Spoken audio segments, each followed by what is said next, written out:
Assalamualaikum warahmatullahi wabarakatuh. Langsung saja, seperti yang sudah saya jelaskan sebelumnya, sekarang kita langsung praktek bagaimana menakhrij hadis, ingat, menemukan referensinya hadis, sumber hadis itu dari sumber primernya. Kita menggunakan aplikasi Maktabah Syamilah. Ya, saya akan tampilkan bagaimana kita menggunakan Maktabah Syamilah. Ini kebetulan di saya ini sudah tampil ya.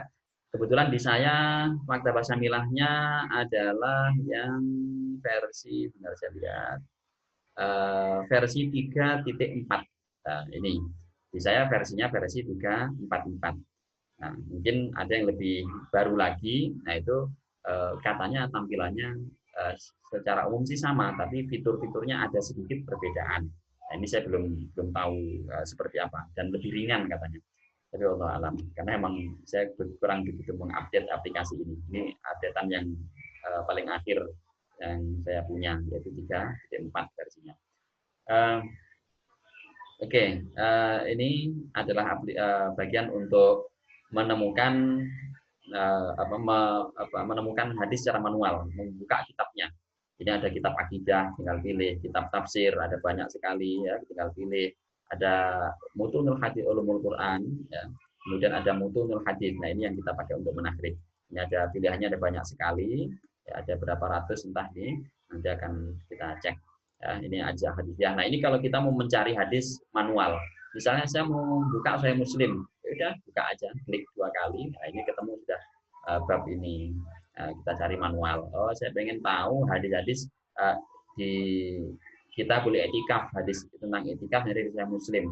Oh, di Sahih Muslim itu ada 4 bab yang membicarakan tentang seputar etikaf, yaitu etikaf pada 10 terakhir malam Ramadan, ya, kemudian kapan orang itu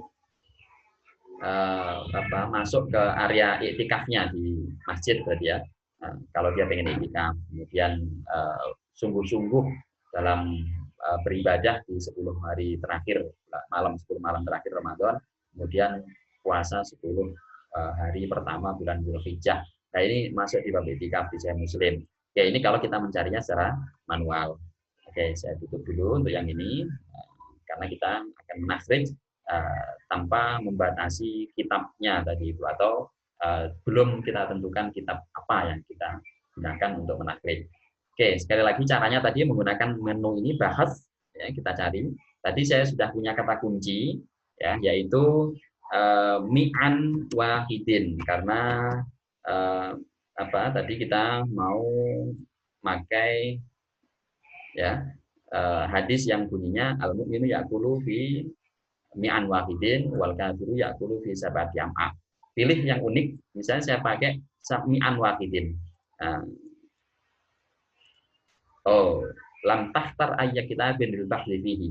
Saya ngetik langsung enter ya, terus muncul notifikasi. Kamu belum memilih satupun kitab untuk dijadikan untuk dicari, untuk dijadikan sebagai sumber pencarian. Nah, belum pilih ya, di sini belum dicek sama sekali. Nah, jadi belum ketemu ya, nggak bisa. Oke, hasilnya nggak ada. Nah, oke. Nah, sekarang kita ambil, karena menakhrij kita butuh mutunul hadis. Nah, kita pilih ini ada yang sudah di nomor sedikit ya, hanya sedikit, tapi kita pilih yang ini saja, mutunul hadis, kita pilih semuanya. Nah, atau kita nggak pilih semua deh. Saya batalkan ilghaul majmu'ah.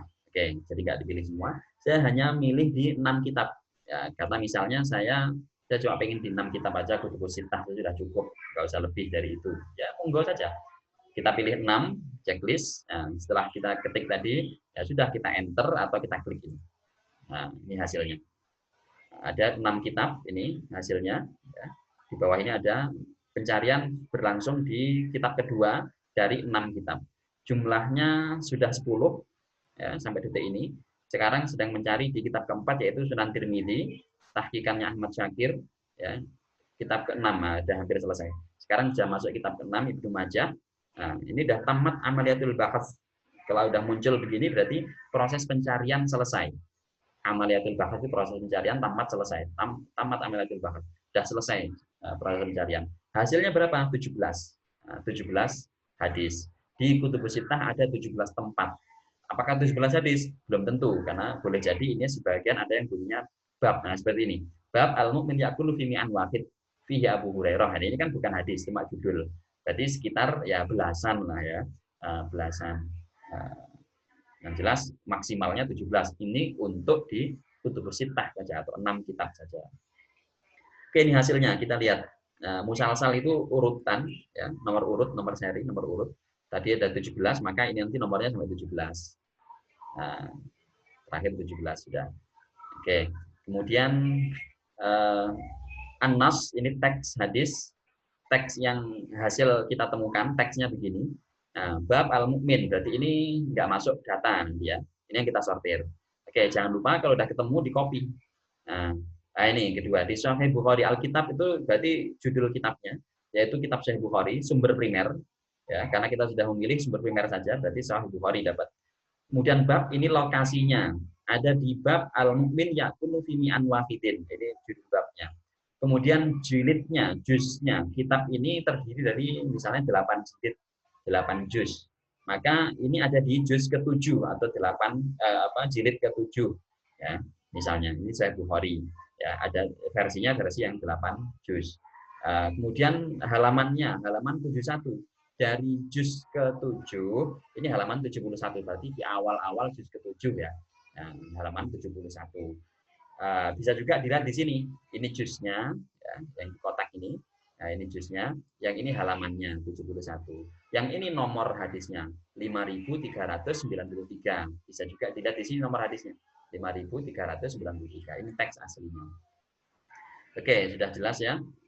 Kalau kita ingin menyimpan hasilnya, nah ini, klik ini aja. Hifdzu nata'ijil bahthi. Simpan hasilnya, nanti bisa dibuka. Kalau misalnya kita mau mencari hadis lain, ya, mengumpulkan data lain, ini tapi nggak hilang gitu ya. Sudah kita simpan saja, nanti tinggal kita buka di sini. Misalnya di sini ya, bagian yang ini. Bahas qaimah nata'ijil bahthil mahfudhah. Kontrol L dan untuk menampilkan yang sudah tersimpan, hasil pencarian sudah tersimpan ini tadi. Tinggal kita kasih judul apa misalnya, data, misalnya kita kasih nama data hadis tentang makannya orang mukmin atau etika makan orang mukmin. Kita klik simpan, nanti di sini kita cari akan muncul ya tadi dibahas qaimah nata'ijil bahthil mahfudhah. Nah, ini data hadis tentang makannya orang mukmin. Kita klik, ya sudah muncul ini hadisnya. Nah, ini nggak hilang. Jadi kita mau mencari hadis data lain, dan insya Allah nggak bakal hilang karena sudah tersimpan di sini. Itu enak. Datanya sudah tersimpan. Jadi mau meneliti sebulan yang akan datang, sekarang mencari data, simpan kayak gini tadi, biar datanya nggak hilang. Sebulan kemudian baru akan menyelesaikan menganalisis data yang terkumpulkan misalnya. Ya tinggal buka datanya tadi. Bahas qaimah nata'ijil bahthil mahfudhah atau kontrol L, nanti akan muncul seperti ini. Oke ya. Nah, ini selanjutnya ada di Sahih Muslim. Ketemu lagi al-kafir ya'kulu fi sab'ati wal mu'min ya'kulu fi mi'an wahid. Sedikit beda versinya. Kalau tadi mukmin dulu baru kafir, sekarang al-kafir ya'kulu fi sab'ati dulu. Kemudian bagian selanjutnya itu wal mu'min ya'kulu fi mi'an wahid. Maknanya sama, urutannya berbeda. Tapi ini mengandung kata mi'an wahid jadi kedua. Oke ya, ini hasilnya. Nah, ini kita copy. Nah, cara ngopinya boleh gini, diklik aja semua 2 kali, ya, klik 3 kali berarti 2 kali, 2 kali tambah 1. Nah, titik, titik. Nah, itu. Titik, titik. Nah, itu 3 kali. Itu akan keblok semuanya, klik kanan copy, lalu dipaste di Microsoft Word. Ya, yang untuk penelitian kita. Nah, boleh begitu cara manualnya. Nah, kalau caranya seperti itu, berarti yang kita pilih saja yang tercopy. Yang ini enggak. Yang ini enggak tercopy, karena yang kita pilih yang ini. Nah, biasanya kalau kopinya begini, itu nanti hasilnya akan gede-gede. Ya, fontnya mengikuti yang ada di Microsoft Word. Tapi kalau kita ngopinya pakai ini, bisa juga. Misalnya nggak kita pilih ya, ini aja. Terus langsung kita ambil ini. Naskhun nas, ini gambar 2 kertas ini. Ini tanda fotokopi. Dari 1 kertas menjadi 2 kertas yang difotokopi. Nah, naskun nas, copy text. Nah, nggak kita pilih misalnya. Maka ini semua yang tampil di sini akan tercopy. klik, nah, nanti kita paste di Microsoft Word, itu akan muncul hasilnya persis seperti ini semuanya, ya. Tetapi fontnya sudah berubah, biasanya kayak gini fontnya. Terus kemudian plus ada referensinya. Nah, biasanya judul kitabnya apa, juz berapa, halaman berapa itu muncul langsung di sana. Itu kalau menggunakan kata ini, menggunakan menu ini, fitur Naskun Nas. Ya. Atau kalau kita pilih hanya matannya saja menggunakan ini, terus kita ambil copy ini, itu juga akan muncul hanya yang kita pilih saja yang tercopy, kita paste nanti. Yang tertempel atau terpaste hanya ini saja yang kita pilih. Tapi ada tambahan apa? Referensi. Karena ini ada di Sahih Muslim jilid 3 halaman 1631, maka nanti akan muncul di sana Sahih Muslim 3 garis miring 1631. Nah, itu akan muncul hasilnya. Ini teksnya gitu. Nah, itu kalau caranya kita klik begini dulu. Oke ya. Nah, itu cara menakhrij. Anda copy satu-satu ini yang hadis ya, bukan yang judul-judul bab tadi. Nah, misalnya ini apa namanya? Anda copy satu persatu. Berarti hadisnya kita temukan di sini pertama di Sahih Bukhari ini ada 5 atau 4 ya, karena yang satu ini judul bab. Nah, berarti ada 4 hadis di Sahih Bukhari. Di Sahih Muslim sebenarnya ada berapa ini? 5 juga, tapi karena satu itu judul bab, maka hanya 4 sama dengan di Sahih Bukhari. Kemudian yang ketiga ada di Sunan At-Tirmidzi, 1 itu judul bab. Nah, itu di Sunan At-Tirmidzi ada 2, terulang 2 kali. Di Sunan Ibnu Majah disebutkan 1 kali, 2 kali maaf. Oh maaf, 3 kali. 3 atau 4 ini? 4 ya? 3. 1, 2, 3. Di Sunan Ibnu Majah ada 3. Nah, berarti tidak ada di An-Nasa'i dan tidak ada juga di Abu Dawud hadis ini. Nah, totalnya ada 17 tadi atau belasan tadi itu. Nah, ini hasil dari yang ada di Kutubus Sittah, 6 kitab saja. Sekarang kalau kita mau mencari lebih luas lagi, bukannya di Kutubus Sittah, kita tambahi semua kitab hadis. Pilih aja Al-Majmu'ah Kulluha. Ingat ini, pilih Al-Majmu'ah Kulluha. Kebetulan tadi kata kunci yang masih muncul terakhir. Nah, kita ambil. Itu akan muncul jauh lebih banyak pastinya. Secara umum bedanya hanya di hasil ya. Kalau cara sama persis. Hasil yang tadi muncul pasti muncul. Kenapa? Karena 6 kitab itu kita jadikan bahan pencarian lagi, referensi sumber pencarian lagi. Nah, sekarang tadi berhenti sampai di Ibnu Majah. Kita lihat. Tadi cuma 17, sekarang sudah 25, masih ada 170 kitab lagi. Ini dari baru 21 kitab yang ditelusuri dari 178.